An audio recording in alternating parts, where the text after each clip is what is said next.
If you're a Tupac fan, you were probably among the many who were shocked about the arrest of Dwayne Keefe D. Davis, the man accused of ending the life of the top-selling rapper. A 27-year-old cold case crack? Great news. But I bet the same questions popped into your head that popped into ours. What took so long? Why now? I'll give a hint. It's political. First, let's give a quick rundown of the situation. In 2009, Los Angeles police interrogated Keefe D., a member of the California-based Southside Compton Crips gang, in connection with rapper Biggie Smalls' death in a proffer interview. During the interrogation, Keefe confessed to being involved in Tupac Shakur's death in 1996. The gangster told police that Orlando Anderson, his nephew, shot Tupac and ended his life. In a recording of the LAPD interview, Keefe was heard telling that he first tried to shoot Tupac, but was unable to aim correctly, and the job was ultimately taken over and executed by Anderson. Unfortunately for Keefe, he did not fully understand the terms of his proffer agreement, which is supposed to protect witnesses from self-incrimination. This protection, however, only extends to what is said in the agreement interview, which Keefe mistook for complete immunity. Outside of the meeting, any information is fair game. In addition, if it is later found out that the information provided by the defendant during the proffer interview is inconsistent with the evidence, arguments, and further information obtained by third parties, the proffer statements can be used against the individual. Keefe learned the error of his assumption. Friday, September 29, 2023, when he was arrested and his home raided.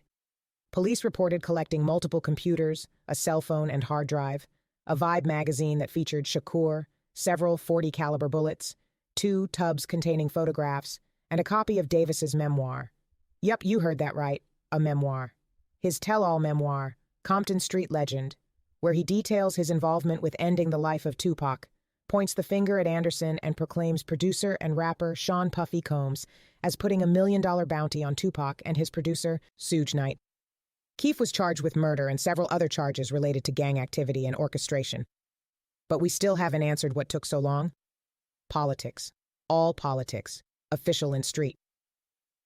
First, as previously stated, Keefe D. is a member of Southside Compton Crips gang, a founding member. As a foundational member, his name held a lot of weight. In the 1980s and 1990s, gang culture on the West Coast was a massive operation which led to countless acts of violence, lives lost, and large-scale distribution of illegal drugs. Keefe proclaimed himself as part of the Pablo Escobar drug distribution network. That equates to a lot of fear in witnesses, or people having information about the case being unwilling to cooperate with police.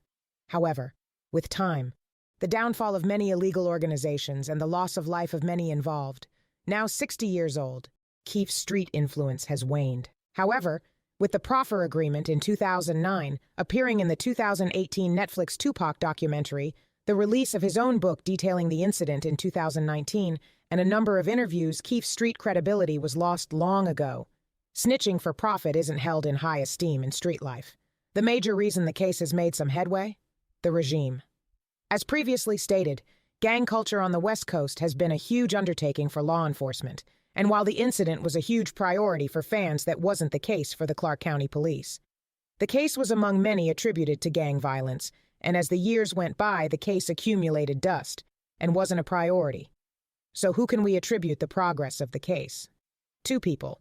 Sheriff Kevin McMahill from the Las Vegas Police Department and Stephen Wolfson, the Clark County District Attorney, in our opinion, with the majority of the credit going to Sheriff McMahill. Both elected officials, Wolfson has been the district attorney since 2012, although he was just re-elected in 2022.